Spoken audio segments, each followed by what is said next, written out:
The night that Steffy Forrester believed she could bury forever may be the very night that changes everything on the bold and the beautiful. For months, Steffy had convinced herself that no matter how complicated her marriage to Finn became, their love would somehow survive. They had survived Sheila Carter, family interference, betrayals, secrets, and enough emotional chaos to destroy most marriages.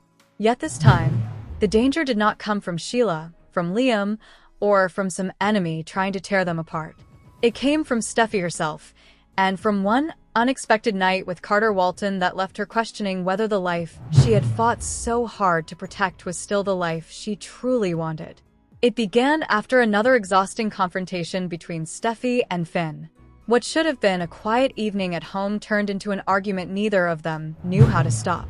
Finn had grown increasingly frustrated with Steffy's decisions, especially the way she sometimes used the idea of protecting the family to justify shutting him out. Steffy, meanwhile, felt that Finn had stopped understanding the pressure she carried. She was a mother, a wife, a Forrester, and a powerful executive at Forrester Creations. Everyone expected her to be strong. Everyone expected her to have an answer. But lately, she felt as though every decision she made became another reason for someone to criticize her. "Do you even hear me anymore?" Finn asked quietly. Steffy stared at him, wounded by the question. "I hear you constantly, Finn. But do you hear me? That's not fair. Neither is feeling like I have to defend every decision I make in my own marriage." Finn's expression hardened. "I'm not asking you to defend yourself. I'm asking you to let me in." But Steffy was too angry to hear the difference. She grabbed her purse and walked toward the door. "Where are you going?" "I need air." "Steffy." "Please, Finn. Not tonight." The door closed behind her, leaving Finn standing alone. Steffy had no destination in mind. She drove through Los Angeles, replaying the argument again and again. She loved Finn. She knew that. But love had begun to feel buried beneath obligations, arguments, family crises, and unresolved resentment. Somewhere along the way, she and Finn had stopped being two people who simply enjoyed being together. Their marriage had become something they were constantly defending. Eventually, Steffy found herself at Forrester Creations. The building was nearly empty.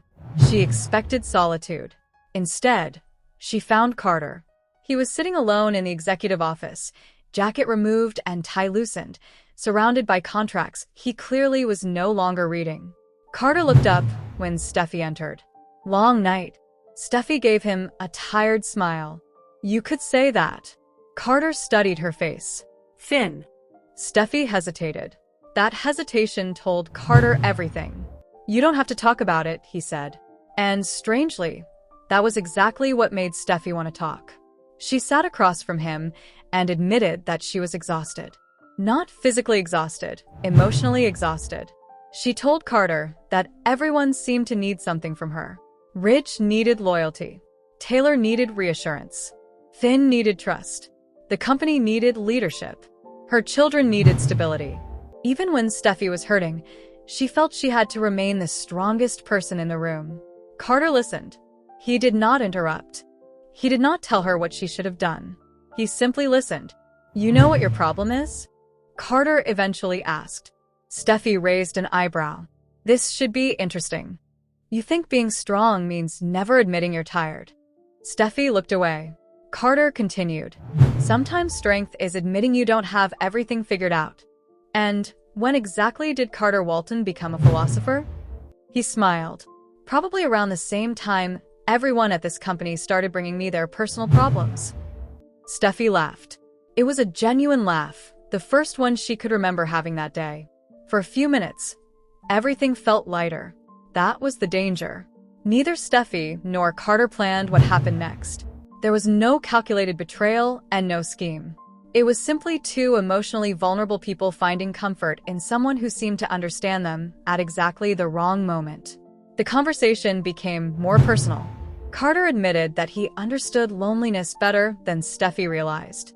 He had spent years watching other people build families while his own relationships repeatedly collapsed. Every time he thought he had finally found something permanent, circumstances changed. I'm beginning to think maybe some people just aren't meant to get the happy ending, Carter said. Steffy shook her head. I don't believe that. You still believe in happy endings? I have to. Even tonight? That question silenced her. Their eyes met. For a moment, neither spoke. Carter reached across the desk and gently touched Steffi's hand. She did not pull away. That simple gesture carried more meaning than either wanted to admit. Steffy finally whispered, I should go. Carter nodded, but neither moved. The emotional distance between them disappeared. And sometime during that long night, friendship crossed a boundary that could not easily be uncrossed. By morning, Steffy woke with a terrible realization. Finn. For one night, she had stopped thinking about her husband. She had stopped thinking about consequences. She had stopped being Steffy Forrester Finnegan, the woman who always fought for her marriage. She had simply allowed herself to feel wanted, understood, and free. Now daylight made everything painfully real. Steffy sat quietly, staring ahead while Carter watched her struggle with what had happened. Steffy, don't. We need to talk about this. No, we don't. Carter frowned. Pretending it didn't happen isn't going to make it disappear. Steffy turned toward him. This was a mistake. Carter absorbed the words without reacting immediately. Finally, he asked, Is that what you really believe? It has to be. That isn't what I asked. Steffi's eyes filled with uncertainty. Carter had touched the one question she was afraid to answer. Was it really only a mistake? Or had that night revealed something Steffy had been refusing to acknowledge about her marriage? I love Finn, she said. I know. I have children. I have a family. I know that too. Then you understand why this can never happen again. Carter looked at her carefully. I understand why you want to say that. Steffy grabbed her belongings and left. When she arrived home, Finn was sitting on the couch. He had clearly been awake most of the night. The moment he saw her, relief appeared on his face. Thank God. Steffy froze. Finn walked toward her. I called you. My phone died. I was worried. I'm sorry. Finn studied her. Where were you? There it was. The question Steffy knew was coming. She could have told him everything. Instead, she said, at the office. It was technically true, but the truth had never felt more dishonest. Finn wrapped his arms around her. Steffy closed her eyes. Usually his embrace made her feel safe. This time, all she could think about was Carter. Guilt hit her immediately. Finn pulled back. Can we start over? Steffy forced herself to smile. I'd like that. Finn kissed her forehead. We've survived worse.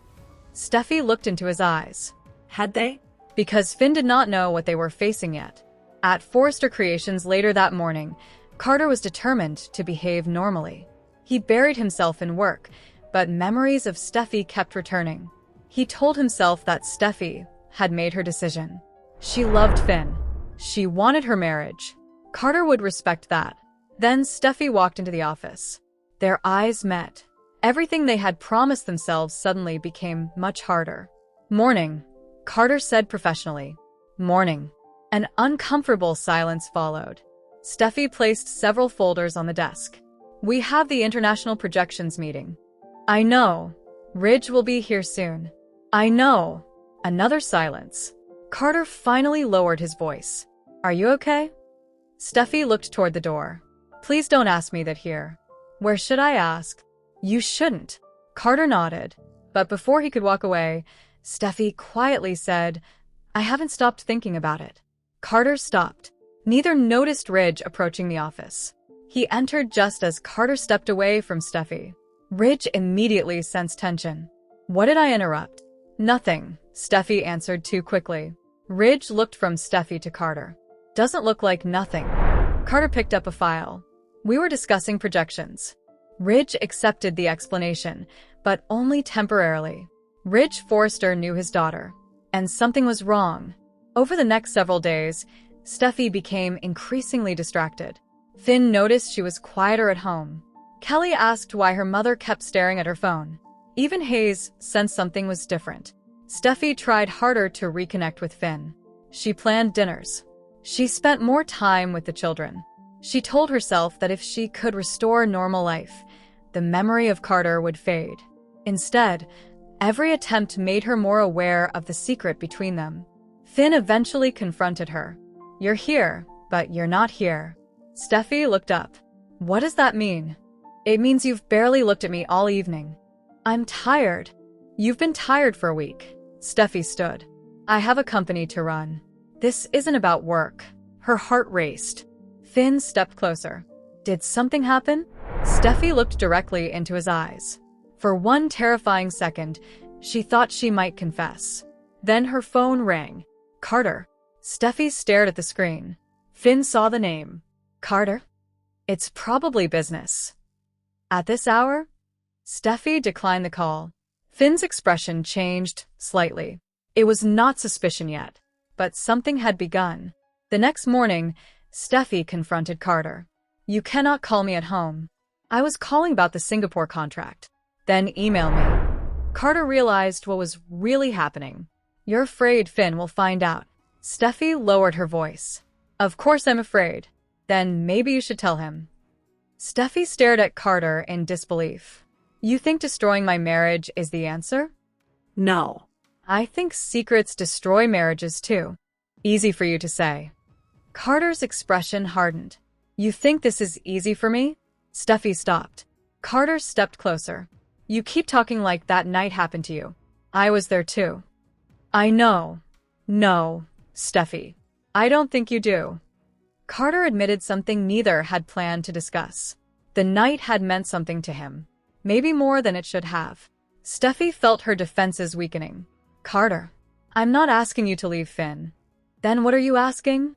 "I'm asking you to stop pretending you felt nothing." Steffy could not answer. And her silence was the answer.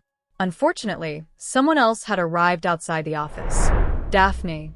She could not hear every word, but she saw enough. Steffy and Carter were standing unusually close. Carter looked emotionally shaken, and Steffy looked frightened. Daphne quietly stepped away before they noticed her. From that moment, another threat emerged. Daphne began watching them. She noticed Carter looking at Steffy during meetings. She noticed Steffy avoiding him. Most importantly, she noticed that whenever Finn visited Forrester Creations, Steffy suddenly became overly affectionate toward her husband. Daphne recognized guilt when she saw it. Eventually, she confronted Carter. "Something happened between you and Steffy." Carter nearly dropped the papers in his hand. "What?" "You heard me." "That's ridiculous." "Then look me in the eyes and tell me I'm wrong." Carter looked at her, but he hesitated. Daphne's expression changed. "Oh my God. Daphne. You did." "Keep your voice down." "So it's true." Carter immediately closed the office door. "You cannot say anything." Daphne stared at him. "You slept with Steffy?" Carter's silence confirmed enough. Daphne stepped backward. "Does Finn know?" No. "Does Ridge?"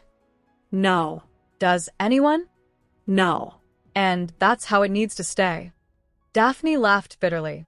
"You actually believe that?" Meanwhile, Sheila Carter was about to unknowingly make the situation even more dangerous. Sheila had become convinced that something was troubling Finn. When he visited Il Giardino, she noticed immediately. "You look miserable," Sheila said. "I'm fine." "You inherited many things from me, Finn. Lying badly is apparently one of them." Finn rolled his eyes. "Sheila. Is it Steffy?" Finn stiffened. Sheila smiled slightly. "I knew it. There is nothing to know." "She's hurting you again?" No. "Then why are you defending her before I even accused her of anything?" Finn stood. This conversation is over. But Sheila had already become curious. And curiosity from Sheila Carter was rarely harmless. At the same time, Ridge was also growing suspicious. During a meeting, he watched Carter and Steffy exchange one brief glance. It lasted only a second, but Ridge saw it. After Carter left, Ridge closed the door. "What is going on with you two?" Steffy's face went pale. "Nothing." "Steffy. Dad, stop. I've known Carter for years, and I've known you your entire life. You're imagining things." "Am I?" Steffy grabbed her folder.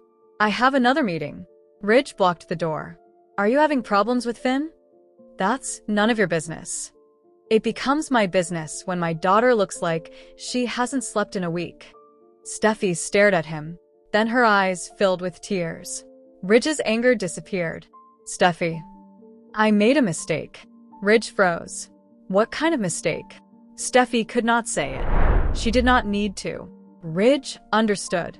His expression changed from concern to disbelief. No. Steffy looked away. Please. Who? Dad. Who?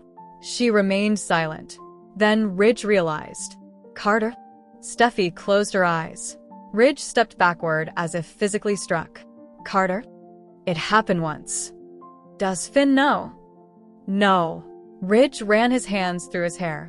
Steffy, what were you thinking? I wasn't. That's not an answer. I know. Ridge lowered his voice when he saw her crying. Steffy explained the argument with Finn, the loneliness, the conversation with Carter, and the moment everything crossed a line. Ridge listened, furious but heartbroken. You have to tell Finn. Steffy shook her head immediately. No. You cannot build your marriage on this secret. Telling him could destroy everything. And if he hears it from someone else? Steffy had no response. That possibility became reality sooner than either expected. Daphne confronted Steffy later that day. I know. Steffy went completely still. Know what? Don't insult me. Daphne stepped closer. I know about Carter. Steffy's stomach dropped. You don't know anything. I know enough. What do you want? Daphne's eyes narrowed. Daphne stepped backward. Does Finn know? No. Does Ridge? No. Does anyone? No. And that's how it needs to stay. Daphne laughed bitterly. You actually believe that? Meanwhile, Sheila Carter was about to unknowingly make the situation even more dangerous. Sheila had become convinced that something was troubling Finn. When he visited Il Giardino, she noticed immediately. You look miserable, Sheila said. I'm fine. You inherited many things from me, Finn. Lying badly is apparently one of them. Finn rolled his eyes. Sheila. Is it Steffy? Finn stiffened. Sheila smiled slightly. I knew it. There is nothing to know. She's hurting you again. No. Then why are you defending her before I even accused her of anything? Finn stood. This conversation is over. But Sheila had already become curious. And curiosity from Sheila Carter was rarely harmless. At the same time, Ridge was also growing suspicious. During a meeting, he watched Carter and Steffy exchange one brief glance. It lasted only a second, but Ridge saw it. After Carter left, Ridge closed the door. What is going on with you two? Steffy's face went pale. Nothing. Steffy. Dad, stop. I've known Carter for years, and I've known you your entire life. You're imagining things. Am I? Steffy grabbed her folder. I have another meeting. Ridge blocked the door. Are you having problems with Finn?